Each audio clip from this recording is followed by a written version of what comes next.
ایک زمانے کی بات ہے، پہاڑوں کے درمیان ایک خوبصورت سلطنت تھی۔ اس کا نام سلطنت امن تھا۔ اس سلطنت کا بادشاہ تیمور تھا۔ وہ اپنی بہادری، انصاف اور اچھے اخلاق کی وجہ سے مشہور تھا۔ اس کے دور حکومت میں ہر طرف امن اور سکون تھا۔ وہ اپنی رعایا کو اپنے بچوں کی طرح پیار کرتا تھا۔ بادشاہ تیمور کو اپنے خاندان سے بہت محبت تھی، مگر وہ دربار کی اندر چھپی سازشوں سے بے خبر تھا۔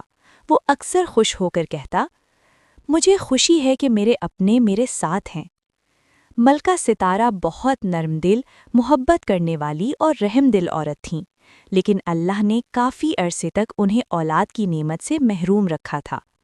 اکیلے لمحوں میں وہ اپنے دل کا درد بادشاہ تیمور سے بیان کرتیں۔ وہ آہستہ سے کہتیں، کاش ہمارا بھی کوئی بچہ ہوتا۔ بادشاہ تیمور انہیں تسلی دیتا، ہم ایک ساتھ ہیں، سب ٹھیک ہو جائے گا۔ پھر ایک مشکل وقت آیا جب سلطنت امن خطرے میں پڑ گئی۔ ملکہ ستارہ کا بھائی وزیر رحمان اپنی بہن کے بالکل برعکس مزاج رکھتا تھا۔ وہ لالچی اور خودغرض انسان تھا۔ کئی سالوں سے اس کے دل میں تخت حاصل کرنے کی خواہش پل رہی تھی۔ وہ اپنے دل میں کہتا، بہت جلد یہ تاج اور یہ سلطنت میری ہوگی۔ دربار میں اختلاف بڑھنے لگا، لوگوں میں بے چینی پھیل گئی اور اتحاد کمزور ہونے لگا۔ رحمان نے اس موقع کا پورا فائدہ اٹھایا۔ لوگ آوازیں لگانے لگے، ہمیں انصاف چاہیے۔ بادشاہ نے کہا، تم لوگ پرسکون رہو، مگر درباریوں نے بتایا، حضور، لوگوں کا غصہ بڑھتا جا رہا ہے۔ اسی دوران اللہ کے فضل سے ملکہ ستارہ کو ایک خوشخبری ملی۔ امید کی ایک نئی روشنی سلطنت امن میں پھیلنے لگی۔ بادشاہ تیمور نے خوشی سے کہا، ستارہ، مجھے بہت خوشی ہے، ہمارا وارث آنے والا ہے۔ تم اپنا خیال رکھنا، ان حالات میں احتیاط ضروری ہے۔ اللہ نے چاہا تو سب بہتر ہو جائے گا۔ لیکن وزیر رحمان کو یہ بات بالکل پسند نہ آئی۔ وہ دل ہی دل میں جلنے لگا اور بولا، میں ہار گیا ستارہ، یہ سلطنت برباد ہو جائے گی۔ رحمان نے بادشاہ کو دھوکہ دیا اور مشورہ دیا، حضور، میری رائے ہے کہ آپ کچھ دنوں کے لیے سلطنت چھوڑ دیں، حالات ٹھیک نہیں ہیں۔ ملکہ ستارہ نے جاتے وقت کہا، ہماری بیٹی زبیدہ کا خیال رکھنا۔ اگلی صبح بہت اداس تھی۔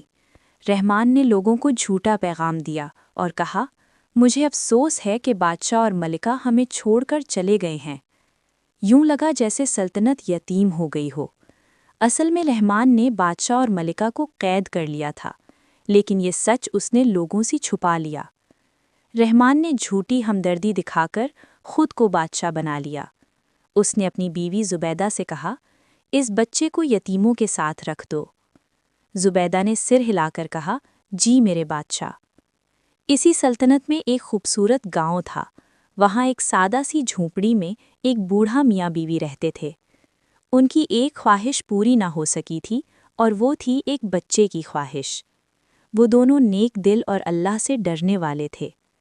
ایک دن ایک عورت ایک نومولود بچی چھوڑ کر چلی گئی۔ بوڑھے میاں بیوی نے اس بچی کو اللہ کا تحفہ سمجھ کر اپنا لیا۔ ان کی برسوں کی دعا قبول ہو گئی۔ انہوں نے اس بچی کا نام اسوا رکھا۔ وقت گزرتا گیا اور اسوا بڑی ہونے لگی۔ وہ بہت خوبصورت، سمجھدار اور بہادر لڑکی تھی۔ غریبوں کی مدد کرنا وہ اپنا فرض سمجھتی تھی۔ اللہ نے اسے بہت سی اچھی خوبیاں دی تھیں، لیکن اس کے دل میں اکثر ایک عجیب سی بے چینی ہوتی، جیسے اس کی زندگی میں کوئی مقصد ابھی ادھورا ہو۔ پھر بھی وہ اپنی بی جان اور بابا فضلو کے ساتھ خوش زندگی گزار رہی تھی، لیکن قسمت اسوا کو محل کی طرف بلا رہی تھی۔ دوسری طرف کئی سال گزر جانے کے بعد بھی رحمان سلطنت پر ظلم کرتا آ رہا تھا۔ ملکہ زبیدہ کے دل میں اب بھی کسی معجزے کی امید زندہ تھی۔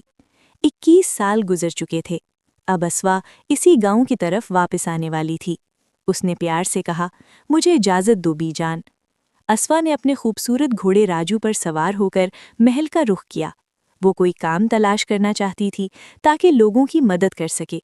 کچھ دیر بعد اس نے محل کو دیکھا اور کہا، یہی محل ہے، مجھے بادشاہ رحمان سے ملنا ہے۔ وہ ہمت کے ساتھ آگے بڑھی۔ بادشاہ رحمان نے اس کی سمجھداری دیکھ کر کہا، تم ایک بہت قابل لڑکی ہو، آج سے تم میری مشیر ہو۔ اسوا خوشی خوشی بولی، بی جان، آج میرا دن بہت اچھا تھا، مجھے نوکری مل گئی ہے۔ اسی دوران ملکہ زبیدہ بھی اپنا بھیس بدل کر گاؤں پہنچی۔ وہ اسوا کی واپسی کا انتظار کر رہی تھی۔ جب بی جان اور زبیدہ ایک پرانا راز آپس میں باتوں کے دوران بتا رہی تھیں تو اسوا نے سب کچھ خاموشی سے سن لیا۔ اس کی آنکھوں سے آنسو بہنے لگے۔ یہی وہ سچ تھا جو اس کی بے چینی کی وجہ تھا۔ اب اسوا کو اپنے اصل والدین سے ملنا تھا۔ تب ایک آواز آئی، تم کون ہو؟ جواب ملا، میں تمہاری خالہ ہوں اسوا۔ اب رحمان کا کھیل ختم ہونے والا تھا۔ اسوا نے دل میں کہا، آخرکار میں امی اور ابو سے ملوں گی۔ اب ظلم ختم کرنے کا وقت آ گیا تھا۔ اسوا نے فیصلہ کیا کہ وہی راستہ اپنائے گی جو کبھی رحمان نے اس کے والدین کے ساتھ اپنایا تھا۔ سب نے دل سے کہا، شاباش اسوا۔ اسوا نے لوگوں تک یہ بات پہنچوا دی کہ بادشاہ رحمان نے خزانے کا پیسہ غلط کاموں میں استعمال کیا ہے۔ اس نے دل میں سوچا، اب کمرے میں جانے کا یہی صحیح وقت ہے۔ موقع پا کر اس نے رحمان کے کمرے سے چابی لے لی اور آگے بڑھ گئی۔ اسوا نے آہستہ سے کہا، بس ایک قدم اور رحمان، اب تمہاری حکومت ختم ہونے والی ہے۔ جب لوگوں نے اپنے حق مانگے تو رحمان گھبرا گیا۔ وہ بولا، یہ سب کیا ہو رہا ہے؟ تب اسوا اس کے سامنے آئی اور کہا، کیا تم مجھے پہچانتے ہو رحمان؟ رحمان نے پوچھا، تم کون ہو؟ اسوا نے مضبوط آواز میں کہا، میں اس سلطنت کی وارث ہوں، شہزادی اسوا۔ اسی وقت بادشاہ تیمور اور ملکہ ستارہ کو قید خانے سے آزاد کروا کر دربار میں لایا گیا۔ اسوا نے کہا، چچا یہ حیرت آپ کو کیسی لگی؟ رحمان شرمندہ ہو گیا اور بولا، تم نے ٹھیک نہیں کیا بھتیجی۔ یوں رحمان کو قید خانے میں ڈال دیا گیا۔ اسوا نے اپنے ماں باپ کو گلے لگا لیا۔ برسوں کا دکھ اس کے دل سے اتر گیا۔ بادشاہ تیمور نے کہا، ہم تمہاری وجہ سے جدا ہوئے تھے۔ ملکہ ستارہ نے محبت سے کہا، بیٹی تم نے اسوا کی بہت اچھی پرورش کی ہے۔ بادشاہ نے اعلان کیا، اب ہم سب ساتھ رہیں گے۔ یوں ایک بار پھر سلطنت امن میں خوشحالی اور سکون لوٹ آیا۔ گمشدہ شہزادی نے تاریخ کا رخ بدل دیا۔ اب سلطنت دوبارہ شان اور امن کے ساتھ آگے بڑھنے لگی۔